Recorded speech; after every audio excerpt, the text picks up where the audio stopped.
Senhor das Moscas, considerada talvez como uma obra-prima desse talentosíssimo escritor britânico chamado William Golding, um livro ácido, porém profundo, capaz de se aventurar pelo lado mais obscuro da natureza humana.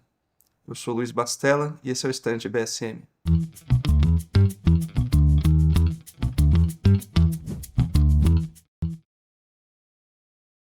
Esse livro você encontra por R$ 63,61 na livraria do BSM, ele que está com 9% de desconto, mas se você assinar o BSM, você recebe mais 10% de desconto, né? Antes de começarmos a falar do livro, né, torna-se necessário que falemos também do autor, William Golding, que nasceu em 1911 na Inglaterra, não atuou somente como escritor, mas também como ator, músico, ingressou na Marinha Britânica, chegou a disputar a Segunda Guerra Mundial, né? Participar da Segunda Guerra Mundial, inclusive do dia D, conhecido também como uma das batalhas mais sangrentas da Segunda Guerra Mundial. E esse período do Golding, na Segunda Guerra Mundial, vamos dizer assim, não mudaria a sua cosmovisão, mas concretizaria, né? Ele que já vinha percebendo, através dos seus escritos, ele que atuou como escritor antes e depois da guerra, né? Inclusive chegou em 1983, se eu não me engano, a ganhar o Prêmio Nobel de Literatura, né? Teve outras premiações internacionais. Em 1988 foi sagrado Cavaleiro Britânico pela Rainha Elizabeth e vem a falecer em 1993, aos 81 anos de idade, né? O Golding, a Segunda Guerra Mundial, como estava dizendo, ela vai concretizar uma cosmovisão do Golding, inclusive uma cosmovisão que vai brigar um pouco com aquela deixada do Rousseau, de que o homem teria nascido mal, mas a sociedade teria ferrado com ele, né? E ele vai tratar sobre a natureza obscura do homem, o Golding que não se sabe ao certo a sua religião, né? Alguns desconfiam que ele seria anglicano, mas acontece que ele vem demonstrar vários traços de cristianismo em várias de suas obras, essa principalmente na qual nós vamos tratar hoje, e também outras consolidadas como o Rito de Passagem, por exemplo. Esse episódio da guerra, né, faria que o Golding concretizasse duas coisas. Primeiro, foi um cenário que pôde fazê-lo desenvolver a sua percepção sobre violência, tragédia, inclusive até questões do próprio mundo bélico, né? O Golding vem escrever depois sobre navegações, sobre guerras, sobre até mesmo geografia marítima. É um autor fantástico. E O Senhor das Moscas vem tratar mais sobre essa questão da substância humana. Por quê? O Senhor das Moscas, ele narra, de certa forma, um cenário onde o ser humano ele não é deturpado pelo ambiente, mas um cenário no qual ele desenvolve, vamos dizer assim, esses traços obscuros nos quais ele já portava em sua alma, né? O Golding, você vai perceber bem que ele começa a brincar com essa questão da filiação do homem com Deus, não de forma clara e patente, né, mas de forma subjetiva, um pouco latente, vamos dizer assim. Por quê? Apesar do Golding não citar o cristianismo, obviamente, né, como disse, não se sabe a sua religião, o Golding ele vai demonstrar que o homem tem princípios substanciais de bondade, porém, existe alguma coisa nele que faz que ele seja pervertido, né? E talvez pervertido até mesmo pelas circunstâncias. Bom, O Senhor das Moscas ele vai narrar isso através de uma questão muito interessante. O livro não se sabe ao certo a data, o período da ficção, mas um grupo de crianças, numa idade que variam de 4 a 14 anos, estavam fazendo uma viagem quando o avião é bombardeado, não se sabe também por quem, né? Dá a impressão de que eles estão numa guerra nuclear, né? E esse avião vem caindo numa ilha deserta. Bom, o que acontece é que você tem um bando de crianças numa ilha deserta e todos os adultos que estavam no voo vêm a falecer. Ou seja, 98% desse livro, aproximadamente, conta histórias somente de crianças, né? Os outros 2%, não vou dizer em qual o período do livro, para não causar nenhum spoiler, ele vem citar alguns adultos, mas 98% da história são sobre crianças. E depois desse acidente aéreo, naquele ambiente catastrófico, né? Não se sabe, o Golding não quer narrar o número de mortos, vamos dizer assim, por exemplo, mas naquele ambiente catastrófico essas crianças devem lidar com aquilo sozinhas, né? Elas que são crianças britânicas, isso ele deixa claro, né? Elas agora estão sem pais, ou seja, sem figuras de hierarquia, e estão também sem a civilização britânica, elas não têm mais tradição. Elas, vamos dizer assim, parecem ser um bando de animaizinhos numa ilha deserta. E bom, uma outra coisa interessante, antes de continuarmos, é que você tem que entender que o Golding narra crianças. Isso é muito importante. Porque ele não foca somente na aventura e crianças fazendo coisas impossíveis, não. Você vai ver, ao mesmo tempo, as crianças preocupadas em encontrar alimento, em segundos, em instantes seguidos, plantando bananeira, mergulhando no mar e fazendo traquinagens. Afinal, são crianças, né? Bom, e nesse meio caminho acontece a tragédia, tá todo mundo meio lascado, quando elas procuram entender o que está acontecendo, tem todo aquele instante do baque inicial, e nessa desorganização surgem três figuras que, vamos dizer assim, principais, né, que elas vão tomar o palco da história, que são três crianças chamadas Ralph, Jack e Porquinho. E o Porquinho é o único sujeito ali que não tem nome, né? Ele é apelidado de Porquinho, porque, bom, vou explicar já já. O Ralph, basta entender que o Ralph é um menino de um porte físico, ele tem mais ou menos uns 14 anos, se eu não me engano, ele de um porte físico, né, estruturado, um menino fortinho, vamos dizer assim, é bonitão. E apesar dele não ter muito interesse por tudo aquilo, ele é um sujeito diplomático, ele sabe conversar muito bem, ele sabe demonstrar aquilo que ele quer, ele tem postura, ele consegue passar a mensagem para os outros meninos de uma forma muito fácil, né? Muito acessível. Aí, por outro momento, também temos o Jack, que é um menino guerreiro, né? Ele é um pouco mais encorpado que o Ralph, mas também não é nem um pouco diplomático, vamos dizer assim. Ele parece ser até um pouco selvático, né? É um menino que muito irado, colérico, né? E não é tão bom de se relacionar com os outros, né? Um menino que adora a caça, né? Não consegue ficar parado, não consegue ter um diálogo. E a terceira figura é o Porquinho, que é esse menino gordinho, empanturrado, baixinho, de óculos, cegueta, que não é nem um pouco, não tem nenhuma disposição física, né? Ele não sabe, ele não conseguiria, por exemplo, ficar, sei lá, numa perna só, mas ele é um puta intelectual. O Porquinho é um sujeito completamente erudito para sua idade.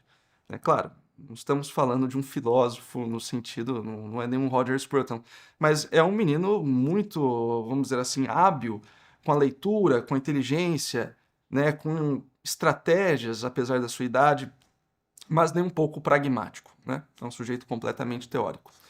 E depois dessa tragédia, essas três figuras são reveladas, cada uma a partir de um momento, é claro, no qual o Golding vai desenvolvendo a trama, mas acontece que quando essas figuras são reveladas, o Ralph, num determinado momento, isso logo após a tragédia, ele conhece o Porquinho e eles vão conversando e tudo mais, e o Porquinho encontra uma concha formosa, né, em determinado lugar dessa ilha, e dá para o Ralph assoprar.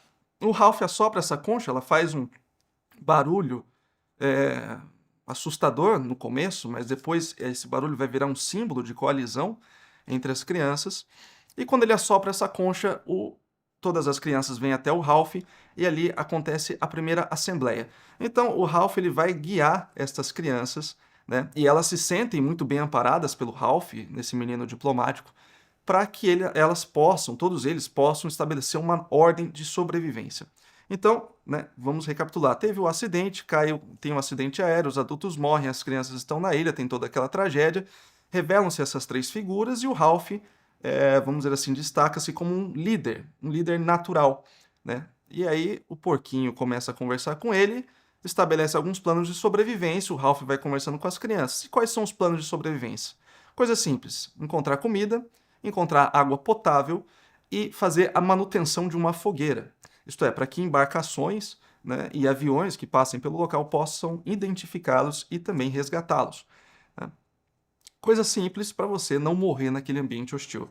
O Ralph também ele é contra a caça de animais, né? Não porque ele seja vegano ou vegetariano, muito pelo contrário, porque para você caçar animais você teria que entrar na parte densa da floresta, onde ali possuem predadores e animais peçonhentos e as crianças poderiam morrer de algum incidente com esse ambiente hostil. Mas o Jack, que não é nem um pouco diplomático, ele sugere então que as crianças parem de ficar se alimentando de frutas e tentando fazer aquela coisa básica e tediosa de todo dia estabelecer uma rotina e tudo mais. Ele fala que as crianças, pelo contrário, elas devem procurar a caça. O Jack, que, vamos dizer assim, né, é muito pragmático, ele é também uma figura de excitação naquelas crianças, porque crianças gostam de brincar, gostam de aventuras, e o Jack consegue trazer isto muito bem.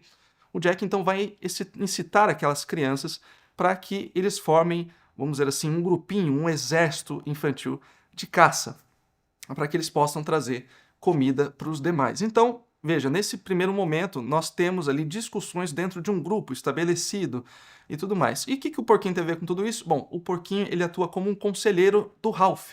Ele não é somente um escudeiro do Ralph, como ele se demonstra desde o começo da trama, mas ele também é um conselheiro, né? Ele tem muita amizade com o Ralph, gosta muito do Ralph e ele fica ali dando ideias de organização e estratégias.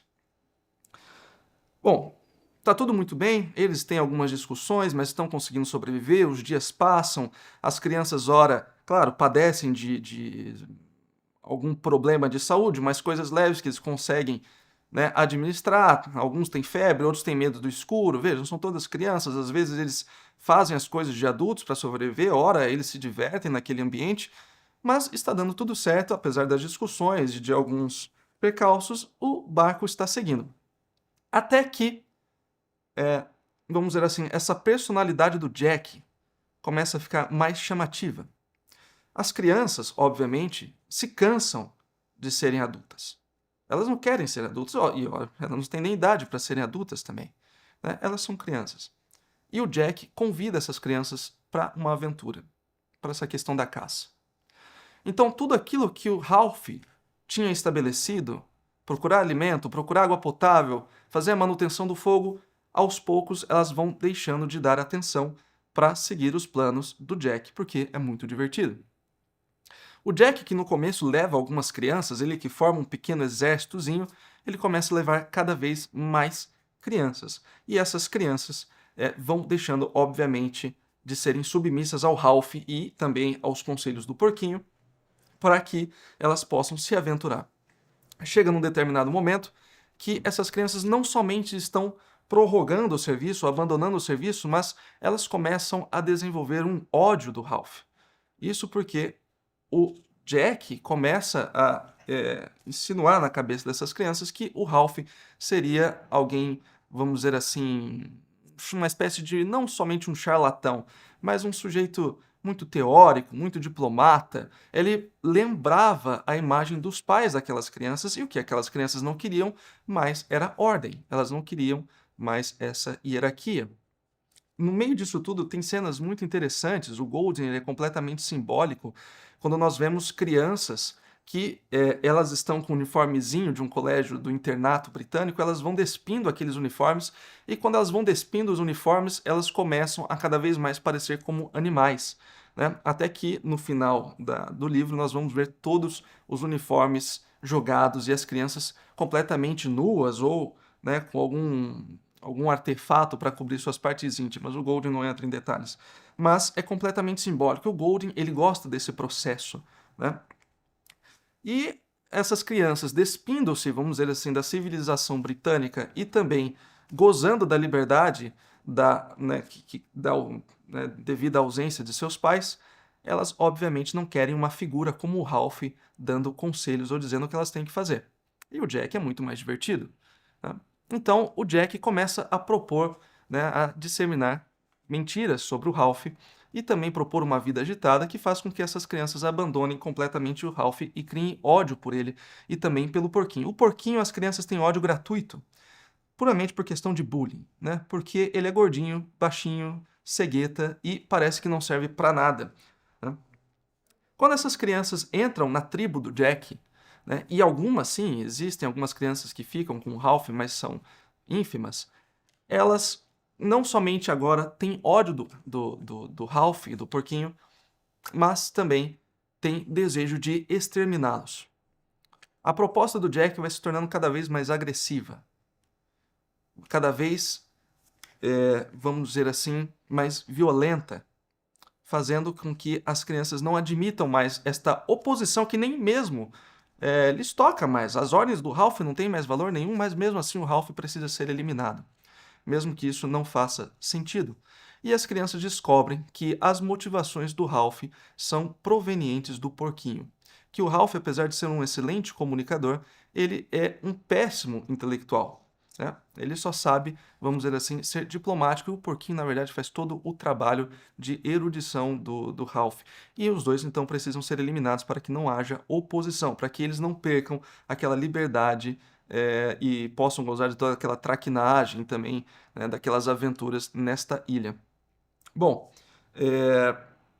o final do livro eu acho que não é interessante eu dizer aqui, senão, né, não vai motivá-los, mas o cenário vai de mal a pior, começam a acontecer muitas mortes entre as crianças, vira um cenário completamente violento, né? E, por fim, tem uma salvação, mas isso não vem ao caso. Saibam que vai tudo denegrindo e tudo dando de mal a pior, graças a essa influência do Jack. Agora, o que esse livro tem a ver conosco? Bom, por algumas questões. Primeiro, como eu disse no começo, o Golding vem criticar aquele filósofo suíço, Jean-Jacques Rousseau, de que o homem teria nascido bom, mas a sociedade teria lhe corrompido, né? E mais, além disso, o Golding, ele parece, de uma forma ou de outra, acreditar também no que nós, cristãos, classificamos como o pecado original. As crianças chegam naquela ilha dotadas de pureza. E até mesmo algumas, vamos dizer assim, alguns atos mais bagunceiros ou até mesmo um pouquinho violentos, você vê que é uma coisa natural de criança, algo que seria facilmente corrigido. O Golding percebe, e isso ele não trata somente no Senhor das Moscas, mas em quase toda a sua literatura, que o ser humano, abandonado de uma hierarquia e de uma tradição, ele se torna violento. Ele se torna um homem selvático, né? Ele perde, vamos dizer assim, a sua dignidade humana, tornando-se um bicho. E ele é completamente brilhante ao trazer essa percepção com crianças. Porque se fossem com adultos, nós poderíamos argumentar que elas vinham de, sei lá, de diversas culturas, diversas tradições, diversas formações de personalidade, mas crianças não, crianças são puras. E nós vamos perceber nesse livro todo o desenvolvimento dessas crianças puras até tornarem-se verdadeiros demônios, e demônios de 10, 11, 12, 14 anos. Demônios jovens, crianças completamente odiosas, completamente maldosas, diabólicas. Isso porque não há uma hierarquia ou uma tradição. Essa hierarquia, obviamente, e essa tradição também tem relação com seus pais e com o governo britânico, no qual Golding era muito fiel, mas também parece ter uma relação com o próprio Deus. Isto porque, no meio dessa aventura, vai surgir um elemento, um objeto, um ser, uma entidade, não sei, chamada Senhor das Moscas, né? E o que é o Senhor das Moscas? Parece ser uma entidade, ora parece ser um símbolo, e ora não parece ser nada, apenas a imaginação das crianças. Acontece que surge um mito de que, no meio de toda essa história, existe um monstro naquela floresta que estaria atormentando as crianças, ou até mesmo, vamos dizer assim, machucando elas. Ele invade sonhos, pensamentos. Ele que muitas vezes é visto no meio da floresta, um ser diabólico, mas ele que também, quando é procurado, nunca é encontrado. Ele parece ser um ser meio mestre dos magos, assim, uma hora ele está aqui, outra hora ele some, mas ninguém consegue, de fato, verificar a sua existência. E esse Senhor das Moscas, como vários artefatos da obra do Golding, é possivelmente mais um elemento simbólico, né? Isto porque o Senhor das Moscas, isto é, o Deus das Moscas, é obviamente uma linguagem, uma figura do Beelzebub, né? Uma das classificações do demônio. E este demônio no livro, obviamente não é um livro de terror, você não vai ver nenhum elemento, vamos dizer assim, né, claramente demoníaco, nenhum bicho, papão, mas você vai perceber que ele está falando desta deturpação natural em algum estágio, o que nós chamamos de mal, né, esta ausência da bondade. E ele mostra que com a falta da ação, né, com a falta de ações, vamos dizer assim, positivas, nós vamos cair nesta maldade. Mais ou menos naquilo que nós compreendemos como o próprio demônio e como o próprio Deus, né? É sempre um exercício pela bondade para que nós não caiamos nessa questão, né, nessa vida, vamos dizer assim, perversa. E é isso, exatamente isso que ele mostra. O único símbolo, vamos dizer assim, de um resquício de civilização constava nas mãos, né, estava nas mãos de Ralph e de Porquinho, aqueles que tentavam carregar nas costas sozinhos aquilo que eles aprenderam, né, na civilização britânica. O Jack é completamente um símbolo de ruptura, né, de anarquia, de oposição, né, ou de divórcio. Bom, então esta é a primeira mensagem do livro, né? Que o ser humano, se ele não se cuidar, ele vai fazer caca, né? E isto mostra muito bem, né, todo esse cenário com as crianças. Ou seja, a bondade é um exercício, né? Lembrando que Jesus é o verbo de Deus e o verbo é uma ação. Uma ação não para, né? A bondade é um exercício constante. O segundo ponto, que também é muito interessante, né, é uma questão secundária, que é a questão da política. Vamos ver, o Ralph certamente é um ser diplomático, né? Aqui eu vou usar um, um elemento, uma estrutura que o professor Olavo gostava de usar muito, que é o sistema de casta hindu, né? O Ralph é exatamente uma figura diplomática e ele seria completamente um kshatriya. Mas vamos lá, o que é o sistema de casta hindu? É um sistema dividido, é uma espécie de pirâmide, acho que essa figura de linguagem seja mais fácil para entendermos, que ele é dividido entre brahmanes, ou seja, aquela casta de mestres, intelectuais e religiosos. Em seguida vem a casta dos kshatriyas, né, que são os governantes, os guerreiros, os militares. Temos os vaixás, os comerciantes, no qual o Olavo fez uma releitura para a sociedade contemporânea, que seriam os burgueses, vamos dizer assim, de certa forma.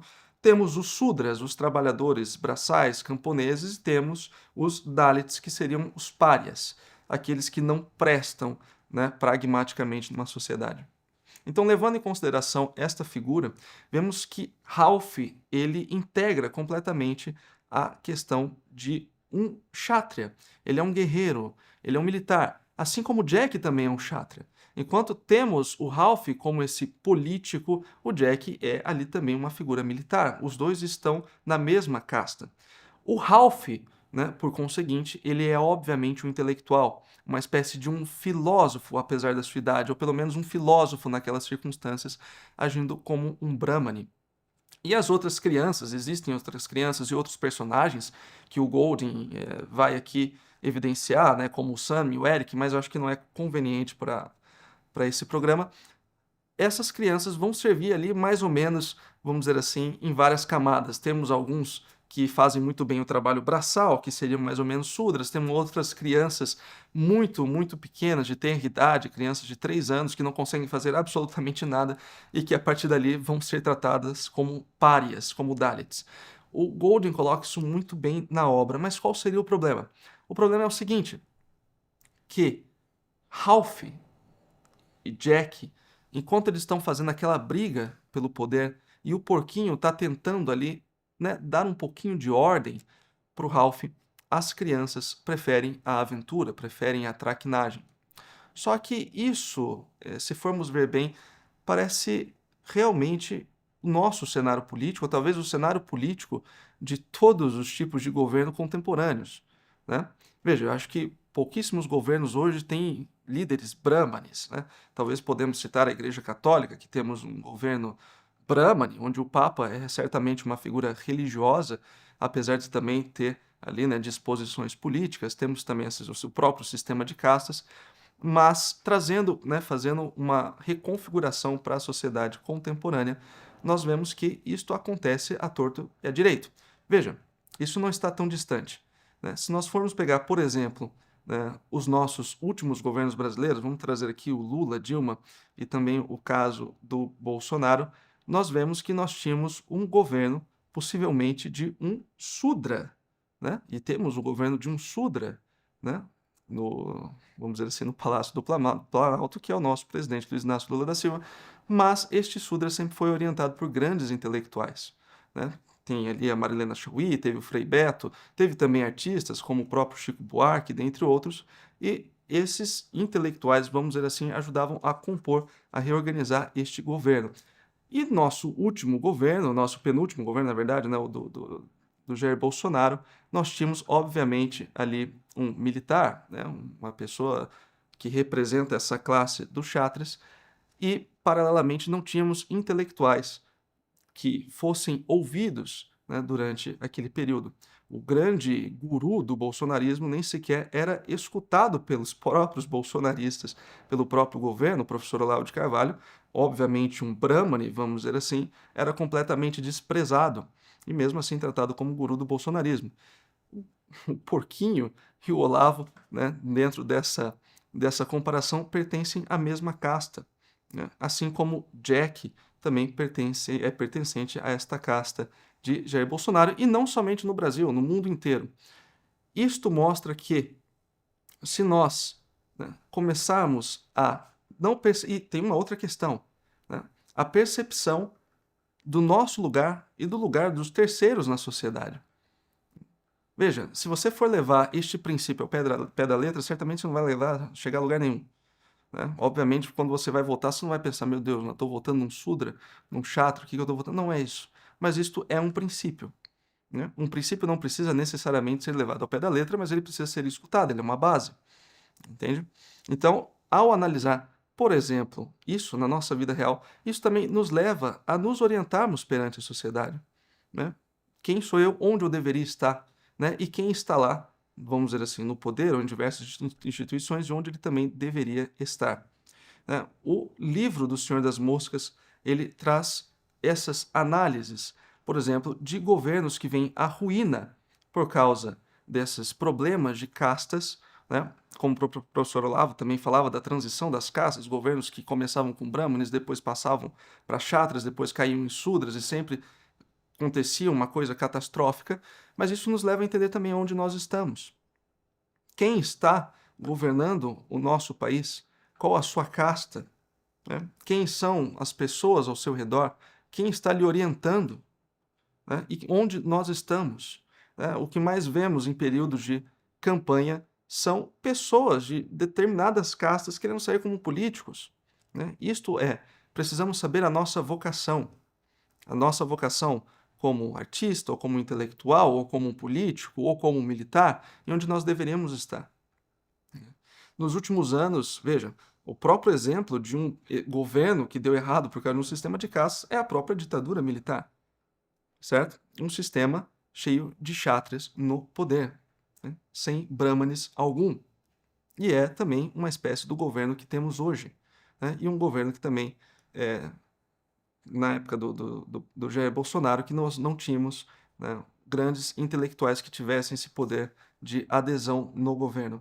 E assim vemos também no mundo inteiro, né, essa má organização. Ou seja, então o livro do Golding, em suma, ele vem nos trazer esses dois elementos, né, sobre a questão da alma humana, a sua origem, sua semelhança ao Criador, sua origem positiva, benigna, porém a sua grande concupiscência.